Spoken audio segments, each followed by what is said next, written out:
Hello there. You're welcome to the program. Now, KKD has been granted bail.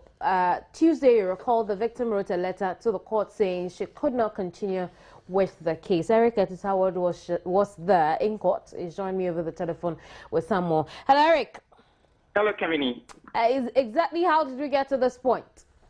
Okay, the Human Rights Court, led by Justice Isakumsin, and he presided over it. He has granted bail to KKD to the tune of 20,000 Ghana cedis with two sureties. And now, in court, what happened in court was that the prosecution, led by Ms. Sintalamte, made a submission that actually the counsel for KKD brought the application on health grounds, and the prosecution, led by Sintalamte, was actually saying that she quoted Oko versus the state in 1976, where Oko apparently went to court, but based on health grounds, he was not granted bail. And the judge said that you cannot use what happened in 1976 in present time, because in 1976 there was not like a thorough human rights structure for persons who had been incarcerated and who had been placed in police custody.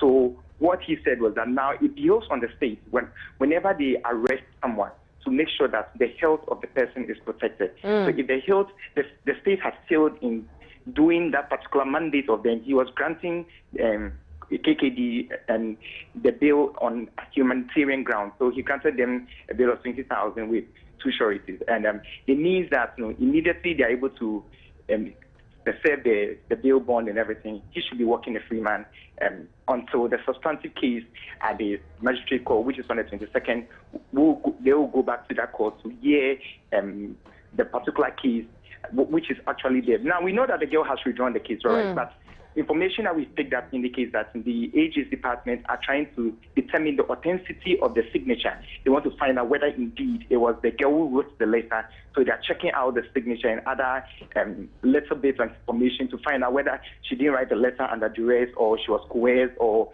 something, so that they can take further action from the cabinet. I see. What's KKD in court today? No, he wasn't in court. He wasn't in court. He was. The information I got indicates that he was still in police custody, and this morning he was at a police hospital undergoing physiotherapy. I see. Now, earlier you mentioned the victims' request not to pursue the court, the issue in court further. Now, how did that come up in court today? That was not even discussed at all. That was not it didn't even come up during the court hearing. They focused on the bail application and the fact that they should grant bail to their client. So the whole discussion this morning was on the bail application. And at the end of the day, the charge that. So the lawyers of KKD were telling that they will go back to the magistrate court on 22nd. Then that is where the substance of the case, the girl withdrawing the case, and whether the state will still go ahead to sort of with the prosecution if they think they've gathered enough evidence, or KKD will walk a free man. So they've won one side of the case. Yes, they granted bail to their client. So it's left with the other side of the case that to decide, that the state will decide, and they will get to know what the final outcome of this whole issue. So then everything would be clear enough on January 22nd? Yes, please. Very well.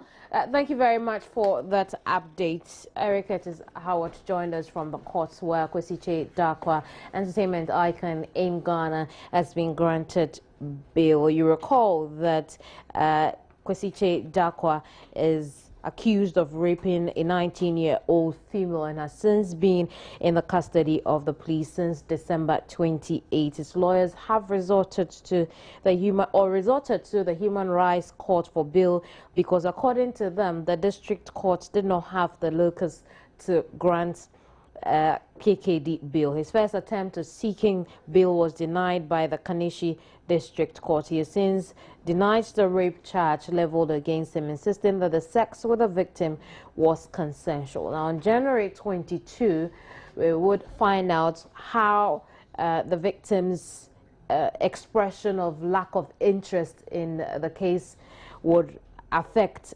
proceedings on that day.